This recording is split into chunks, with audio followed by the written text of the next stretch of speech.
are back. DIScontent is our content. I'm here with Scotty Bender. Scotty. Good morning, afternoon, evening, wherever you are listening or what time frame you're in. Hot start. American murder. Yeah. We got Daniel Penny. We got Luigi Mangione. Scotty, compare, contrast. Let's start with Daniel Penny. Tell us all about it. Daniel Penny recently was found not guilty of homicide, negligent homicide in the case of the choke that killed or... I was going to say the chokehold around the world. Yes, the chokehold around the world on Mr. Jordan Neely. So a couple weeks back, the manslaughter charge was dropped by the judge. They pushed forward with the negligent homicide, which, again, a jury of his peers found him not guilty this week. So he is a free man. And how do you feel about that, personally? Scotty Bender, personally, right decision. Unfortunate situation, but the right call. Again, do I think he went in to try to, murder this person? Absolutely not. He didn't get on the subway that day thinking I'm going to choke some guy out for harassing folks, on the subway train. He did what he thought was right. He's a military guy. Well, let's set that up. Jordan Neely is the victim. Mm-hmm. What happened on that subway? Yes. Yeah. So he was harassing or bothering people and making threatening gestures and comments. And Penny stood up. He's a homeless person with mental issues. Correct. He was asking for help, according to some eyewitnesses. Correct. And considered a nuisance or bothered by others. Correct. Daniel Penny intervened because he considered him a threat or was making threatening gestures. Yep. Correct. Chokehold ensues. Correct. For 10 minutes. A long time. Until death? Yeah. Yep. That's exactly what happened.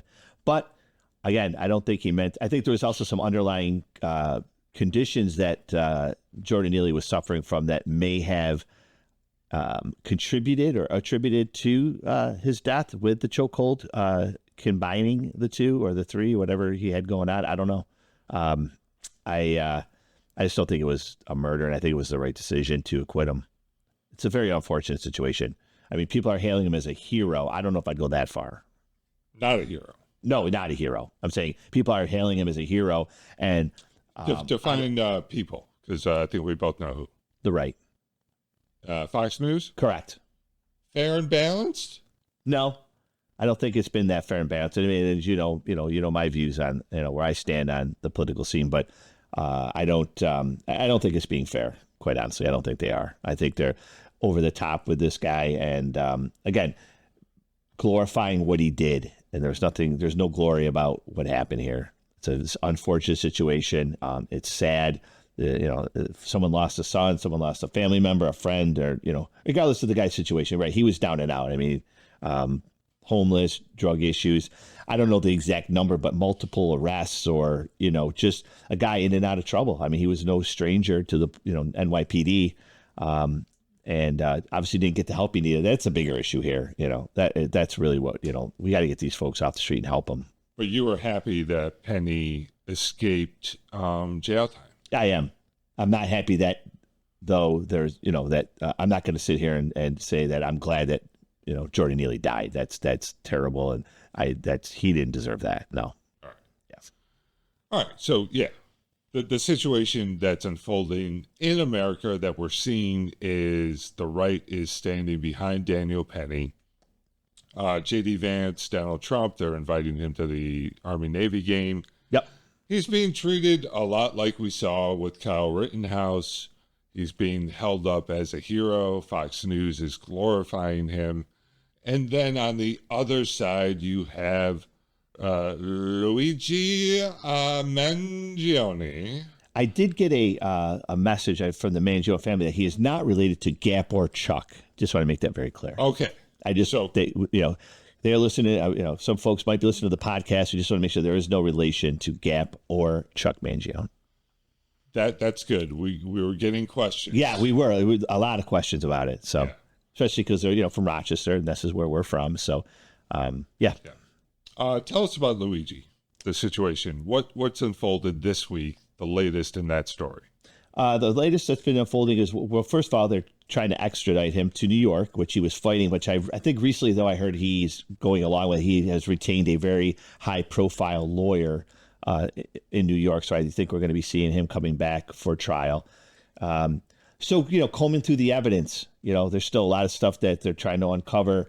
At first it was like, oh, he was unhappy with United Healthcare because, he was a client and they didn't process a claim and his mom, but that's not what happened. So I think there's more of a deeper dive into actually why this individual decided to kill Brian Thompson. I don't know if it was something that he personally had affected him by United Healthcare, or if it was just the overall health system in general that he was upset with, which seems to be what's kind of coming out here in the wash. Yeah, that does seem to be the case. It may be just a general grudge against healthcare. Maybe it was a victim of opportunity. Brian Thompson was right place, right time for Luigi's purpose. But what we're seeing, the opposite of what Fox News, there are people on the left kind of glorifying Luigi as someone who is taking that step in like a class warfare type situation. What do you think of that? Again, it's funny you say that because you're right.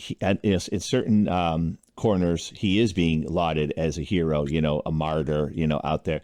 A lot of folks, I even think I saw, Michael Moore came out and said something basically, because he did that documentary Sicko. So he, was kind of someone who is not supporting Luigi, but saying, oh, people are driven to do this. That's what I'm hearing a lot of, that people, they understand why he did this. Oh, he's driven to do this. The healthcare system, the way it's set up and the way it denies claims and it's causing people to die. And I can see where someone would be pushed to possibly, do what he did against Brian Thompson, unfortunately, assassination. I can't believe Scotty Benner is quoting Michael Moore. Yeah. Wow. We've come a long way, baby.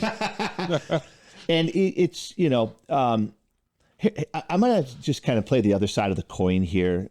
Okay. Being in insurance, I am not defending the insurance companies, but I always used to tell people, when I, because I have, I dabbled in insurance for many, many years, still do. Think about some of the things. Now, don't get me wrong. Are the insurance companies, do they make a lot of money? Is there a lot of things wrong with the current system? 100%. But then I wonder if the system wasn't there, how bad things would be, how much, surgeries cost and things cost. And I don't want to say I understand the denial process, but I've just being involved, seeing a lot of people that were clients of mine that were looking to have things done that were necessary. Okay. Yeah. So they deny things. Again, it's on an individual basis. I get people that I would, be at events or something and be like, oh, your insurance company, you did this, that, and the other thing, or I was denied. There's always a story behind it. And, they always blame the insurance companies.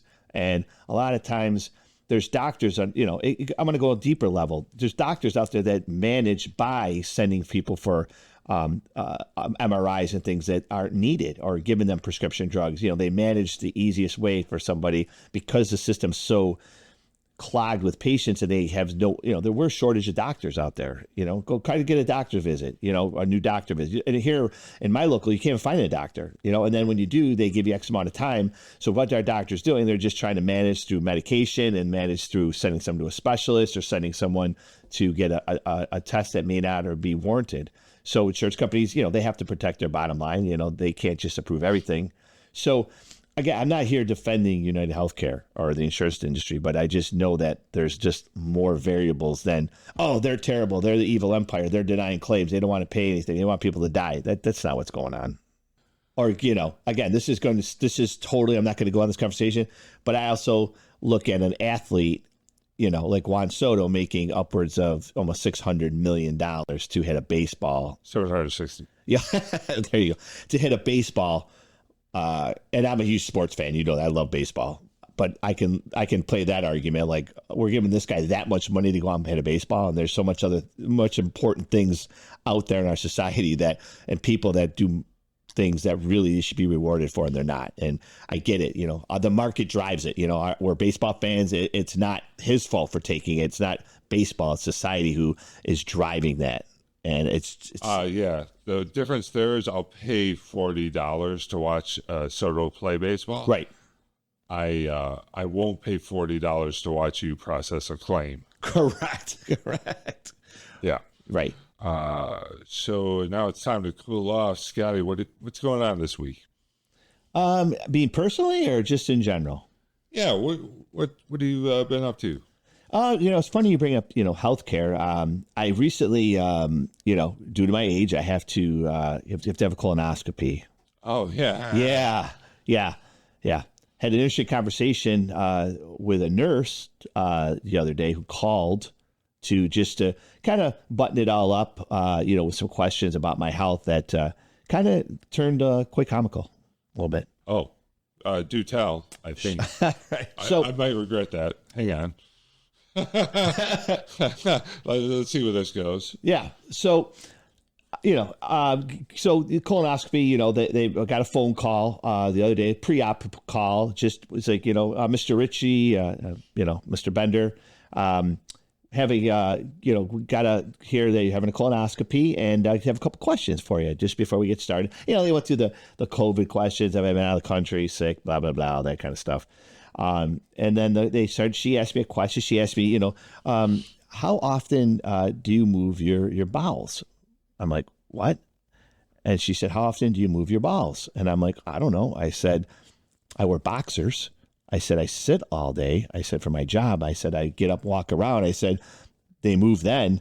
And she's like, excuse me. She's, what are you talking about? I was like, you're asking me how often I move my balls. And she's like, no.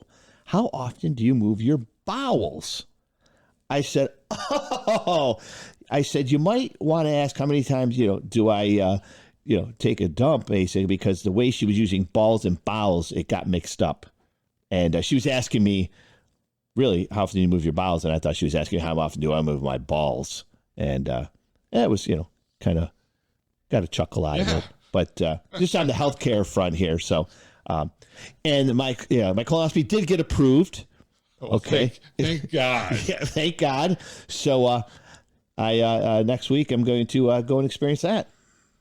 All right. Yeah. So say your prayers for me. Well, how often? So you get up a few times during the day. So you're moving your balls a lot. Oh, a lot. They wear boxers, so they're not constricted. Yeah.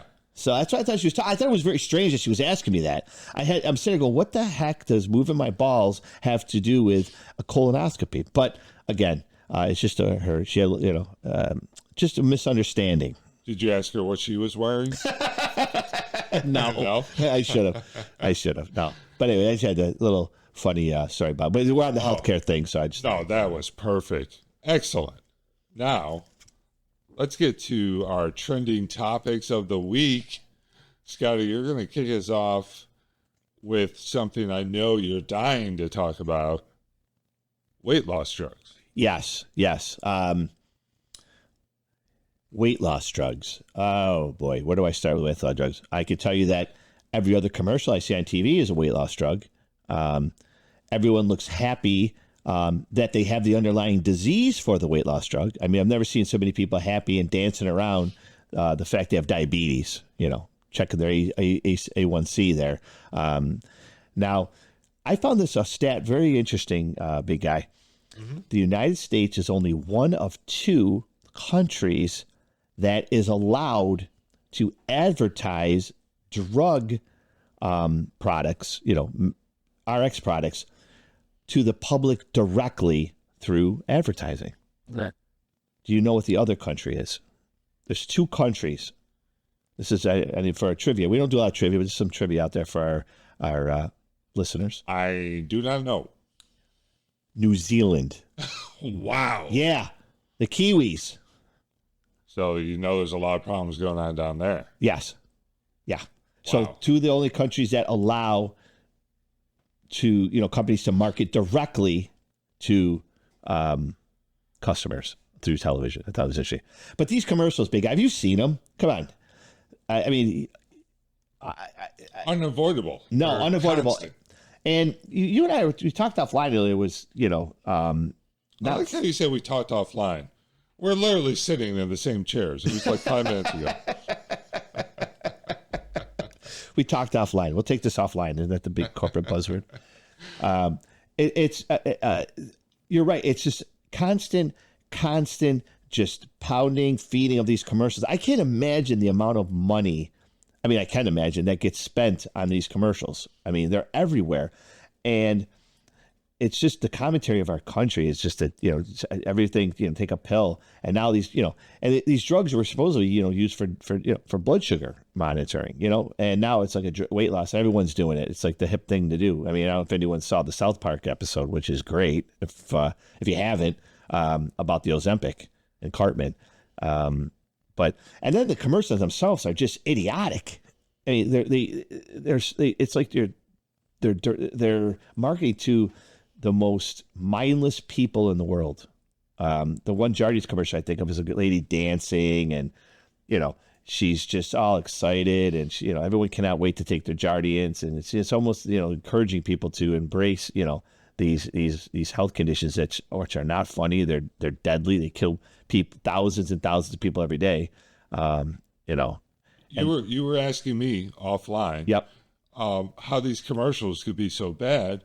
And I was telling you that these are probably the most studied and marketed, tested and analyzed commercials of all time. Because every single thing that goes into these have been analyzed. So when you see the shots and the music and everything about them is targeted to the audience to get the desired result. This is marketing drilled down to it in an exact science. This is the kind of thing that if I don't know, if like Hitler were to see it, he would go, oh, that's good. It's it's an impressive degree of propaganda. Correct. Like you said, Goebbels would be proud. It just constant. You're right. We talk about kids being on their phones and the social media that goes to these phones, to these just not just kids, but I'm just sitting there thinking about this. People that are sitting around watching TV all day, and they're seniors, and they're just getting bombarded, sensory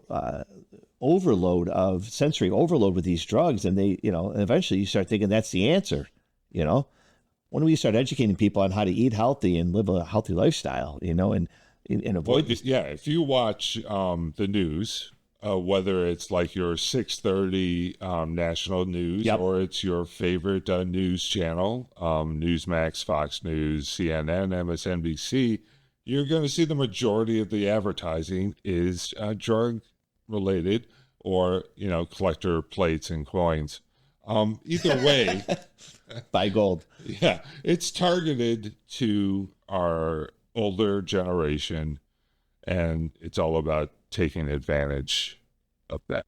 And I have to say this. So when I talk about these commercials, just like they're dummied down, like the one that really, the Jardians commercial, the redheaded girl that's dancing in the office, and they're doing their little dance, and then she's trying to be very helpful to everybody. And the one that I can't get over is she goes into this copier room, and there's this overweight white guy, doofus, standing there trying to hit the copier. He's sitting there pressing the button to make a copy. It's not working.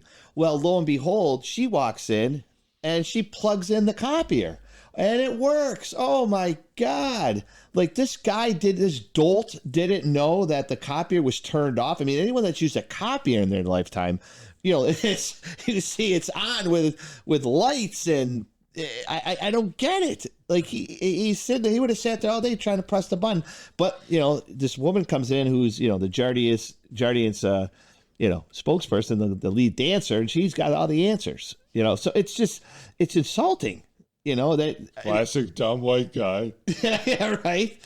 That's what it was. Just a goof. And I'm sorry, but it's insulting. And the people, like the marketing media companies that are making these commercials, I just, all right, let's get a guy. All right, so how can we push this drug? All right, so what I want to do is I want her to go in. This guy's hitting the copier. It's not on. He doesn't realize it's not plugged in because he's a dolt. And we're just going to have her save the day. what the heck does that have to do with anything? You know, I don't know. I digress, but it's I think just because, being somewhat involved in TV, throughout my life a little bit, I'm very critical of commercials, and some of the commercials are just, majority of the commercials out there are just, not just drug commercials, they're all just stupid. And I don't know. But anyway, the drug commercials are just, it's worse, it's bad, and it's, so. Yeah, and thanks for your commentary. If you'd like to be a sponsor of Your DIScontent is Our Content, I'm just kidding. It'd be a good time to advertise that we need advertisers. That's all. Yeah. No, please.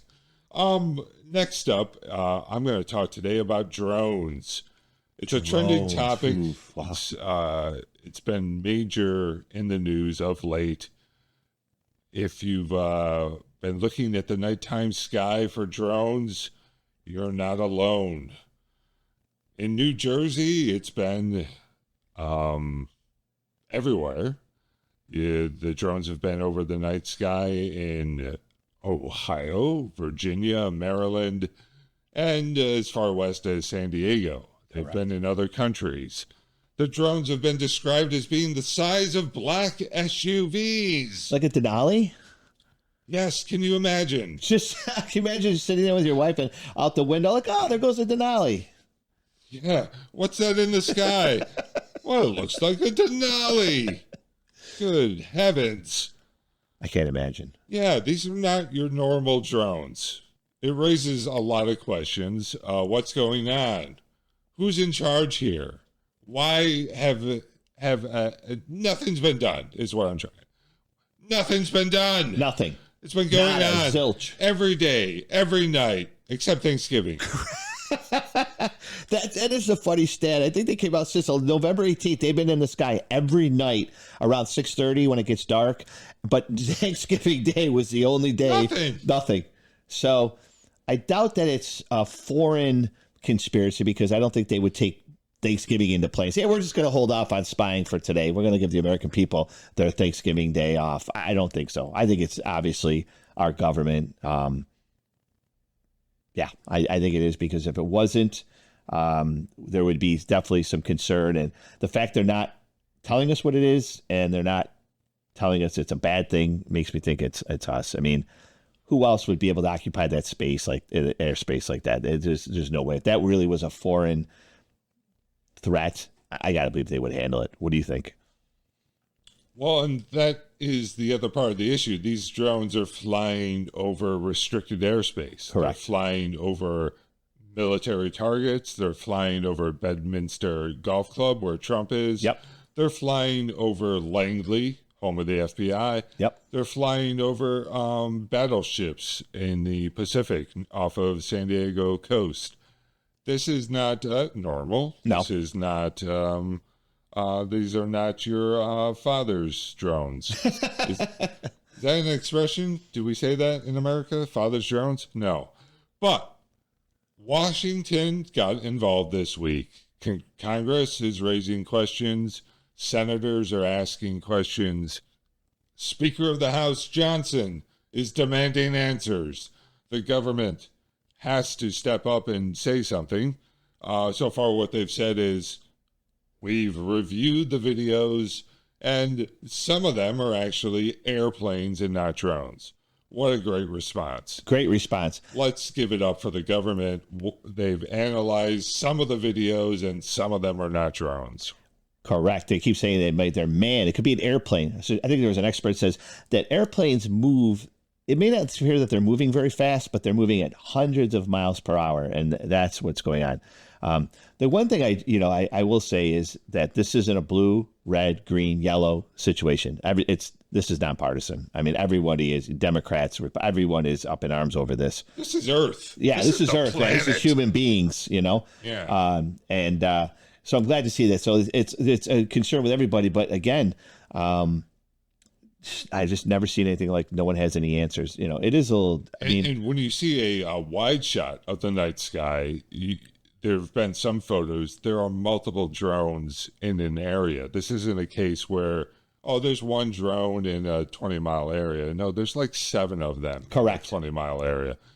It is a weird situation. We hope there is more news to come, and we'll be keeping an eye on it. If you do have a comment, don't forget our text or our voicemail line is 585-431-6739. We will be taking your questions and comments. We have a question coming up later, and we have a commercial break coming up right now. Oh, commercial. Scotty. Another sponsor, sure. It's your turn this week. Oh, okay. Are you ready? I think so. I think if I think this, I didn't review the commercial. I assume that, yeah. I'm just going to read it. I'm going to pop it up for you. Oh, okay. All right, here we go. Ooh, okay. Yeah. This is actually your product. Is this normal? Is this? Yep, Bender's Bed House. Yep. Okay. Let me, there's a graphic too? Yeah, I think there is. I think so. Wow. One of our interns. Oh my gosh. One of our interns did that for us. What? Okay. Yes, we have interns on this show, believe it or not. That okay. This, I guess, go ahead, Scotty. Okay. So really excited to roll out this not just this commercial, but this new service that I'm offering. Bender's Bet House. Yes, that's right. Bender's Bet House. Fans, now your chance to win big and place bets with me, Scotty Bender. That's right. Sports betting is now legal, and I'm taking all bets. You can bet on the Bills going to the Super Bowl. I think they have a great chance. I'll give you odds that make your water buffalo hat spin. Okay? Somebody call the doctor, is what your wife will be saying when she sees the money you'll be bringing home. Bender's Bet House is taking bets on all sports. Want to bet the ponies? Pony up a couple of Franklins, and you got it, tough guy. All you have to do is call.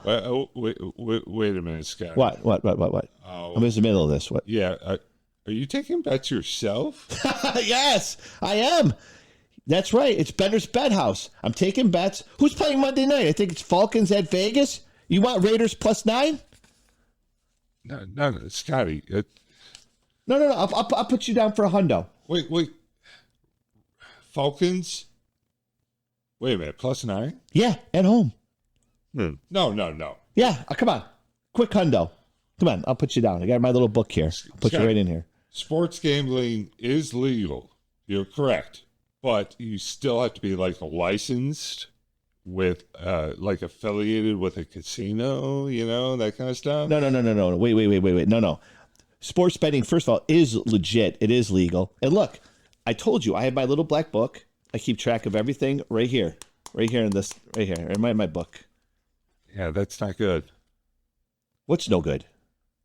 You're a bookie. No. Again, legal bookie. Legal. This is all legal, big guy. That's an oxymoron. No, my friend Az does it all the time. Oh, that's a regular moron. What are you saying? This isn't legal? No, we should probably take this off the air. Scott, nobody call 911. Scotty, this is not good. All right, we're all right. I'm going to put my book away. I didn't know. I thought we needed sponsors. I went out, started up my own thing here, and apparently it's. I don't know why you thought that. Well, first off, I'm going to talk to you about that Falcons game. +9 and at home. Yeah, and it's going. Spaces are filling up quick. So again, you let me know what you need. I gotcha. Did you come up with that line yourself?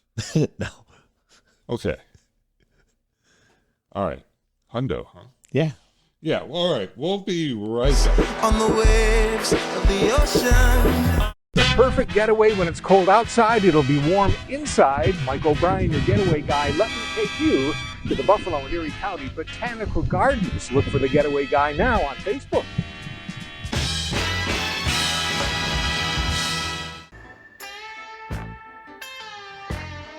And we are back on DIScontent is our content. Yeah. Listener questions. Okay. You want them? We got them.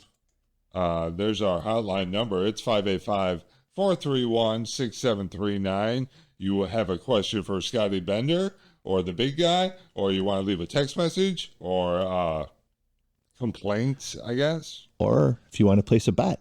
Hey, Oh, I'm sorry. Just kidding. All right, let's go to the question from a anonymous voicemail. Okay. Hey guys, loved the first show. Bender, you were great. Scotty, question for you, just wondering, where were you on January 6th? Where was I? When? January 6th is what the caller said. January 6th. That sounds very familiar. January 6th. What happened January 6th? Date. I know. I'm trying to remember. January 6th. Yeah. Something happened on that date. Where was I January 6th? I don't know. Do you have any memorable photos or videos from that day? No. Just got a gavel. Gavel? Yeah. Oh. Oh, yeah. Yeah? Yeah. I was January 6th. No? I don't recall. January 6th. Yeah, that's a good answer. Not sure it will hold up in court, but No, I'm going to plead the fifth on that one. January 6th. No. I know something happened that day. All right. So, whereabouts unknown. Yeah. There you go. Yeah. I don't know where I was. Somebody don't call 911. No, do not call 911. That's No. what we say. Coming up next, trending topics, we have Scotty Bender talking local journalism at its end. Could it be? Well, so local journalism. Again, I am a student of, not newscasting or broadcasting, but, just being involved in television. I, take an extra look at things. And I just remember when I say growing up as a kid, but local journalism just used to be so much more friendly, user friendly. It was just about articles that were local, and it just more in depth about what was going on, again, in the community, more just journalism. Nowadays, it just seems like they're just repeating what's on the, I'll call it the legacy media. They're just repeating what's going on nationally. And then anything that they do, want to spotlight, it's just ads. They're just people paying to play, to be on TV. All these remotes are, we're over here today at such and such. They're not doing it out of the goodness of their heart. They're doing it, because they're getting paid. And I just don't feel like I don't know who watches local news anymore outside of the weather. To be honest with you, I don't know. I'm not going to sit here and bash local in my market. I'm not impressed with it, but a lot of it's just I watch it. It's just it's the same stuff they're repeating on the big news stations. There's nothing like about it that makes me want to watch it locally. So I think that they really need to come back, especially without things after this election with the media scrutiny that came under fire on the left and the right. And I'd just like to see local news go back to its basics and just really dive into the community, get into the fabric of, where they are and report on news. Again, it's just always crime. That's another thing. It's always crime, news ads, and what's on national news. And half the time they don't even talk about it. They just scroll it along the bottom line of the news channel. So, gone are the days, like Don Alhart. I mean, God rest his soul. The guy was in this market for 50 years. He's not dead. No. Okay. But I meant, you said God rest his soul. Oh, I meant just in the fact that he did this. No, Don Alhart's alive and kicking. I actually had the pleasure of meeting. Don Alhart's a local legend here in Rochester, and I got to meet him at one of our baseball games this year, Rochester Red Wings. So great guy. But it's just those are the days are gone when news was news. They just brought you the news. It was non-biased, and it was a good feeling. When you watch the news these days, it's, this car got stolen, this happened. There's nothing good to watch. It just makes you feel worse. And I could get that from the national TV stations if I want. I'd like to be able to watch my local station and see some things that are going on good. And again, they do that, but the majority of the news is not directed that way. Yeah, you're right. The local news is a lot of weather, Yep. It's someone on the scene of a crash. Yep. A fire, a crime. And that takes the place of like actual news gathering. That's become like the standard go-to.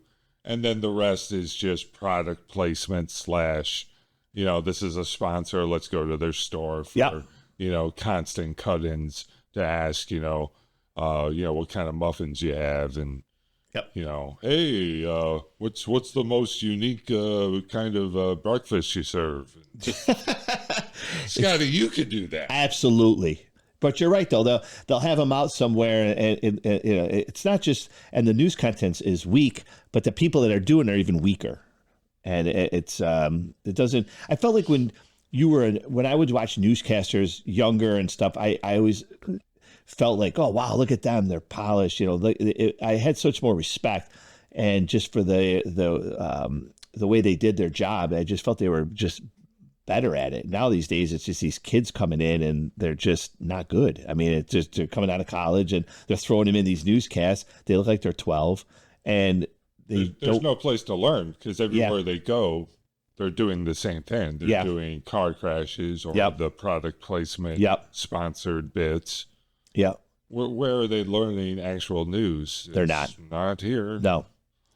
It's like there's no creativity anymore. You could take the same person and put them in any market because regardless, you should adapt to the market, but the market's going to be the same thing. Like you said, weather, crime, product placement, and a high level recap of local, national news. There you go.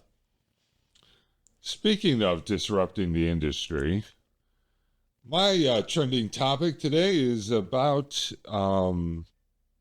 it's really just a buzzword, isn't it? Disrupt. Mm-hmm. Disrupting the industry, you hear it all the time. And sometimes most of the time, it's just really annoying. The latest and perhaps the worst of all, a company, not going to bother naming them, not going to bother naming the 4 tech bros behind it, but I will talk about what their plan is. Their plan is to form a company that is going to have AI write books. Oh. And they're going to release these books on Amazon, and they're going to release 8,000 books a year to disrupt the industry. That's 8,000 AI written books to disrupt the industry. That's going to tank the industry. No one wants these books. No one's asking for these books. And there are actual writers out there trying to sell their books who are going to get lost in this shuffle. If you go to Amazon right now, it's already flooded with AI. It's actually pretty despicable. Let's say you search a favorite subject of yours. Mm-hmm. Let's say you want a biography on Andre the Giant. Okay. Let's just say you're fascinated by him. And who wouldn't be? Of course. Yeah, Andre the Giant stories. Oh, you could sit and listen to them for days. There might be 100 AI books right now on him. Wow. And they're all garbage, right? Mm-hmm. Someone online posted an example of an AI book, and the foreword, that section of a book that sets it up. They showed that first page of the foreword. The literal first paragraph in this book that is printed started with, "This foreword is your section where you can describe what happens in the book." This is what was printed. It was like the prompt was left in. Oh, God.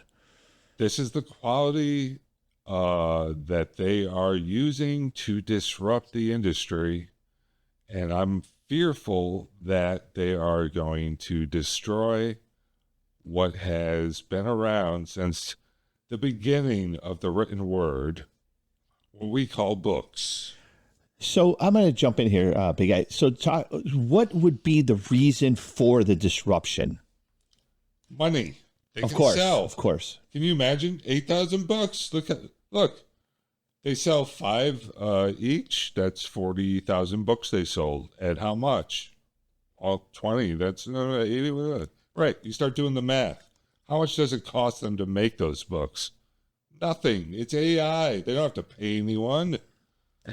Is that the kind of the same line with the writer's strike back? I don't know how long ago it was when AI was writing scripts and so AI didn't write scripts, but they were fearful of the day it might happen. Oh, okay. So same idea to a degree, but yeah. Okay, gotcha. All right. Yeah, this AI thing, I got to tell you, I'm not 100% versed in it. I'm obviously aware of it. I could tell you that it scares the crap out of me. And maybe, I mean, knowledge is power. I don't have a lot of knowledge on it.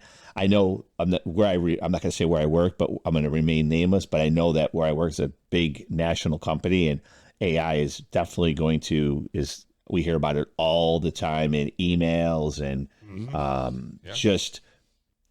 there's like webinars on it. It's big. It's going to be big, and it scares me. It can be a useful tool. Mm-hmm. I know this is the second week in a row where I've done something on AI that kind of casts dispersions. But what I'm really trying to say is there are ways it can be useful. It can be a trained tool that can be helpful. But there are always going to be people who are going to try to take advantage. Of course. Find ways to make money, and they are going to destroy the quality of life in different ways. AI should not be used to replace things we already have. We have humans who can write and are talented. Very talented, correct. We have artists who can draw and are talented. We have filmmakers who can film and are talented. We don't need AI for this. Correct. People are desperate to have AI replace them. That's stupid. Mm-hmm. Do we need AI to develop cures for disease? Maybe that's a good thing to do. Let's do that instead of write books about Andre the Giant. Yeah, that is I mean, full transparency. Was not aware of this. I mean, this is awful. If it gets traction, it's awful. I mean, you're right. The beginning of time, the written word, and think of all the legendary authors and people who write, and it's just to do that. It's funny because, again, not saying names, but I know somebody who I work with that answers emails through AI. He just basically, if someone asks a question, he puts it in AI and then responds back through AI. Is it chatbot? What is it? ChatGPT. Yes. Yeah. I'm not even. I know what it. I've heard of it. I don't know what it is. But he was basically candid at saying he responds to all his emails that way, and I was floored because I didn't understand that. I was like, wow. Oh, it's everywhere now. I mean, last week we mentioned Google Gemini. It's pretty much all search engines going forward are going to be AI. You're no longer going to have non-AI computer stuff. It's just not going to happen. But for the most part, that is going to be a good thing, right? Mm-hmm. As that technology gets better, that should be good, right? Mm-hmm. It's AI replacing something that was already computer driven, and it's making it better. Fine. Good. All for it. I don't need an AI Scotty Bender, though. No one does. No. Nobody. Never. No. Gosh darn. Son of a pup. As we always do, everything in society always gets abused. There's not just just so many things were created in this country and throughout years to try to help people and make things better, but it always goes that extra. It always cannot just stop or end with. It just always has to go that extra length, and that extra length always seems to be detrimental. Where you said people always looking to scam, take advantage. That's what's just sad. This could really be useful and helpful, but there's just going to be people that are going to use it to scam people and make money off of it and hurt people. Hey, and guess what? Hurt people. Yeah. Hey, it's that time of the show. Yes, there he is. Our buddy. We missed him so much. Ivan. We tell tales of the Impaler. This week, Scotty, we are going to talk about one of our favorite Ivan the Impaler stories That time in L.A. Oh, yeah. The California trip. So we've made mention, in the first episode. So the big guy and I used to do a TV show for how many years, Joe? Consistently? Over 10 years? 8, let's say. Yeah, 8 years. We did a weekly television show called WrestleVision. And Ivan and I were the hosts, and we pretty much just traveled and showed wrestling matches that we commentated, and we interviewed stars from the past, present, future. So anyways, we went to California. We took our show on the road. We went to go visit someone that we knew in California. And less said, the better. But to cut to the chase, yes, here we are on the boardwalk. Correct. Right? Venice. Yeah. Venice Beach. Yep. Muscle Beach there. Yep. And Scotty, while we're there, there's a wino. Now, I say that like there's a lot of homeless people, but this one in particular was the world's greatest wino. World's greatest wino. Yes. He had a sign. He would sing a song if you gave him money. Well, yeah, of course. So, of course, Ivan not only wanted him to sing, but Ivan wanted to sing with him. Which got interesting. But I want to point out, Big Guy, before you show the video, what was even great about that visit was that the shirt that Ivan's wearing, the Fred Sanford shirt, was picked at the beach from a vendor, and he threw it on right at the beach. Like, that was not put on the day of. They just grabbed it off the stand and threw it on. So just another great piece of the story. You big dummy. So there he is. They're singing Ray Charles together. Crowd of people gathered around. It was incredible. And here he is, a lawyer from Buffalo, New York, just having the time of his life, entertaining. The thing about it was that Ivan would do these kind of things at the drop of a hat. This wasn't the only time he did this. This was just one of his more memorable times that he did this, right, big guy? But this was not uncommon, Ivan, to just like flip a switch. I mean, you could see somebody say, Ivan, go do, and he would just do it. Like, and not like, he would be creative and funny about it. Like, he had a knack to just on the spot be able to turn it on and not only, and make for great TV. And that was great. He just wasn't held back. No filter. Right. He just would do it. Other people might be like, I don't know if I could do this in front of people. Ivan was more like, I don't know how I couldn't do this in front of people. Right. Or how far can I take this? Yeah. More. Right.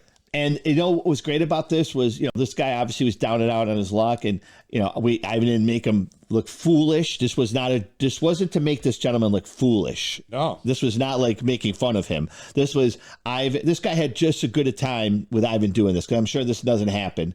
So Ivan did the backup vocals. Yes. They shook hands at the end. Yep. And, he made it feel human. Like, he made it feel like this was like, we were not, I just want to make it very clear. This was not like, picking on this guy. We weren't like, that was not what happened here. We were just, Ivan just wanted to dance with him, and you had your camera, big guy, and we just got gold, as they would say. This is awesome. And the guy, he enjoyed it after he shook his hand, and it was everyone, the people around were clapping. They loved it. That is our Ivan tale. Oh, so many more to come, I'm telling you. I mean, we're just scraping the tip of the iceberg. I mean, it's, so many great memories. Glad to share them every week. Before we go, Scotty, anything you want to promote? I'd like to just, again, Bender's Bet House. If you are interested, again, I am taking bets, all games, all sorts of sports, and my lines are very favorable. I thought we weren't going to promote that. I thought, no, what do you mean? I thought that's our sponsor. So, I mean, earlier remember it's not legal? No, it is legal. That's what I was saying. It is legal. I have a website and everything. The bet, you can sports bet, but not like Through me is what you're saying. No.